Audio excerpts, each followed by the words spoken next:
Hi, I'm Grandpa Gary, and I just got here today. I'm back at the church parking lot, and I have three airplanes to fly today.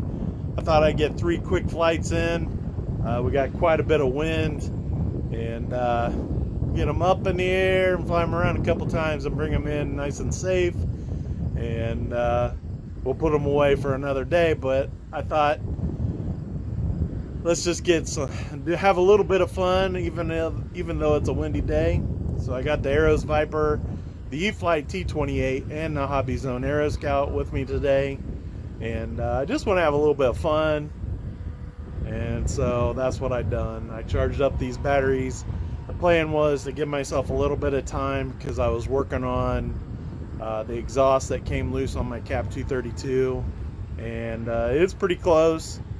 It should be ready in another day or two, and we'll probably have another flight with that one. So let's get the arrows up in the air and see how it goes.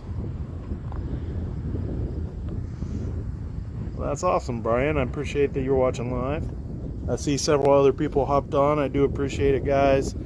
The support is always appreciated, no matter how you do it. Especially the Patreons. You guys really support the channel in ways that people just don't realize. The wind is coming from that way, so I need to throw it that direction. So let's step out here just a little bit, and of course one of them's not liking that it's not bound up. So here we go. As you guys know, in safe, the elevator goes up when I hit the throttle.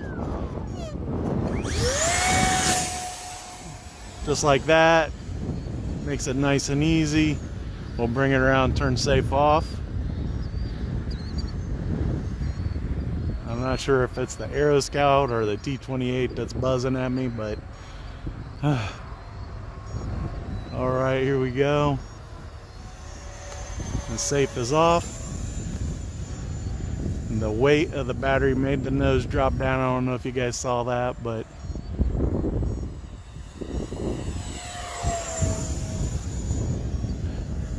like I said, we do have a little bit of wind.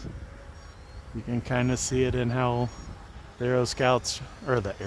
the Viper is reacting. Some people asked about the receiver. I have it programmed for the 70mm Viper, E-flite Viper. It's using this AR636. I've installed it exactly the same way as the 70mm Viper. So if you pull up the manual for that Viper, you'll see the position that they put the AR636 in there. And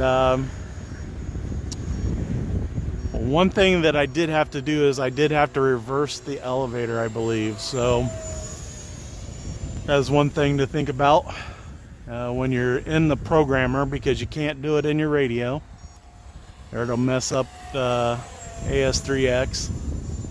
You got to do all the reversing in the Spectrum program machine.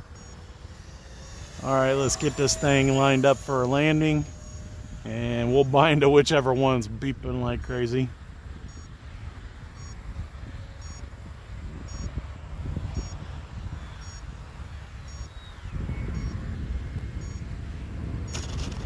Into the rocks, oh goodness.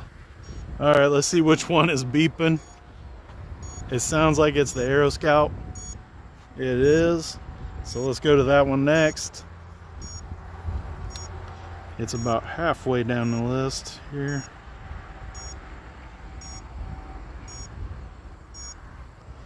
Give it just a second to change models, and then that beeping hopefully will go away.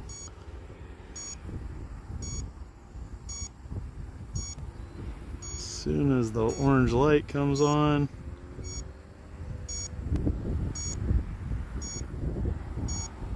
come on. There we go. There, it stopped it squeaking and beeping. and it's ready to go up. Of course, the wind hasn't changed direction, so I still need to get it turned into the wind to take off.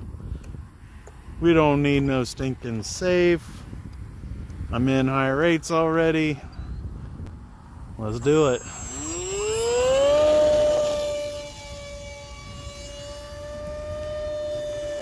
Look at that, straight into a knife edge. Aeroscout is capable of handling these high winds. I do have the 3S 2200 in there. Now we're kiting it in the wind.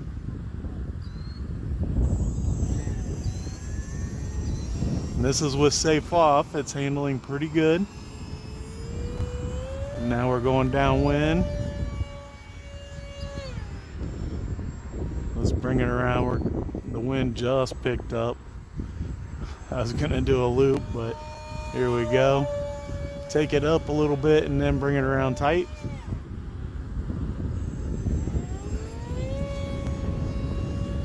And we'll bring it. You know what? I never take the Aeroscout into a stall. Let's do that. Had to roll out of it because it came out backwards.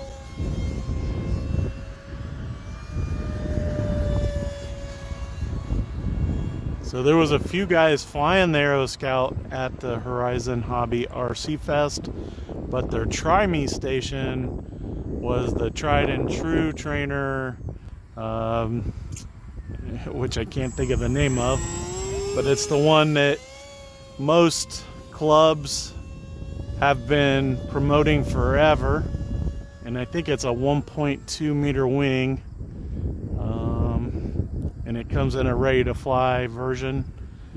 I can't think of it though. That's too bad. I did fly it. I was gonna do a live video from that station, but they had it set up different this year where I couldn't control the throttle and they weren't gonna let me have the main controls. So Aeroscout is on the ground safely, and since I can drive this one, we'll bring it around and park it next to the T28, and hopefully it won't start beeping on me when I switch it this time. Maybe it was because I moved it around. And T28 is a newer plane down at the bottom of the list. Here we go. Soon as the yellow light comes on, it does take a second for the programs to change, or for the model to load. There we go. That was actually pretty quick. I did not take these planes, I did not take any of these planes with me to the event in Illinois. I took the 90mm Viper, the Mamba, and the Pitts. And I had a good time flying them.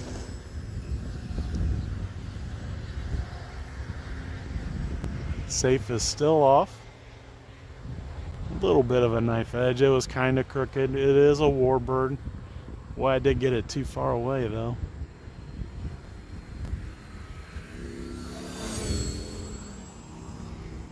Brought it in nice and close for you guys.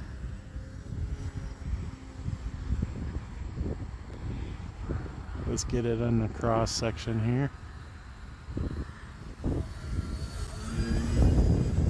See the wind tossing it around a little bit. Take it up into a stall.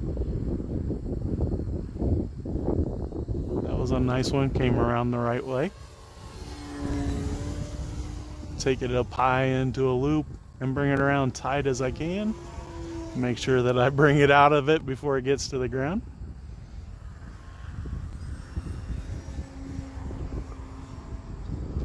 Oh, it was an aileron roll, but it almost looked like a barrel roll.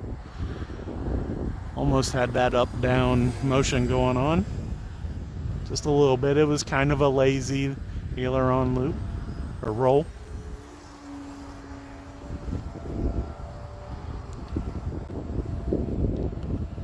This time we're going to take it up and see if I can get it to snap.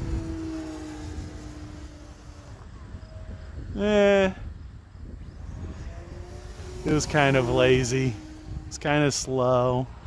Even though I'm flying this on the 4S, it's a Spectrum Smart Pack. It's the 50C pack that I bought new for the F-15 that I used to have, the E-flite F-15, and unfortunately that plane did not survive. It was one of my first jets.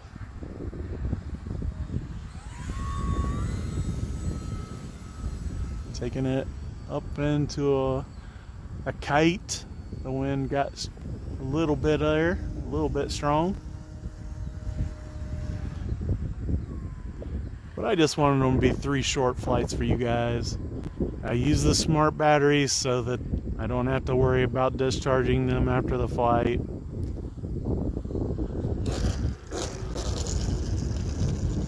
Excellent landing for the T28, and all kind of a crosswind there. Taxis really well. Like I said before, I did fix the hub on that front wheel, and when I fixed it, I put it on the rear so that it wasn't the steering, the wheel that does all the steering and takes all that abuse, so in case it did come back apart. Park it right next to the Aeroscout. That was pretty good, except for the Viper's way over there in the rocks. So that was pretty fun for me, guys. Hopefully you guys enjoyed the flights. I just love getting out here and flying these little birds, and it really doesn't matter what it is to me. I have a good time flying all of them, and I just wanted to get out and do a little flying. It didn't matter what it was today, and I think I put it in the description box, but it's like day 57 or 58, something like that. And we're going 365 straight days live out here. And if you guys haven't already subscribed, make sure you hit that button and make sure you set your notifications to all. That way you guys can catch it live. If you don't mind, give me that thumbs up and leave some great comments. Until next time, I'm Grandpa Gary, and I just got here.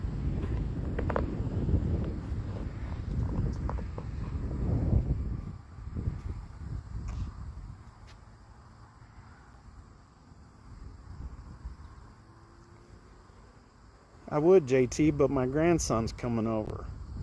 I gotta get home.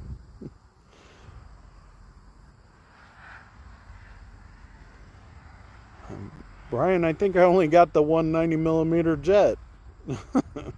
I could do what, a couple 80s maybe? The Blue Angels, the Viper,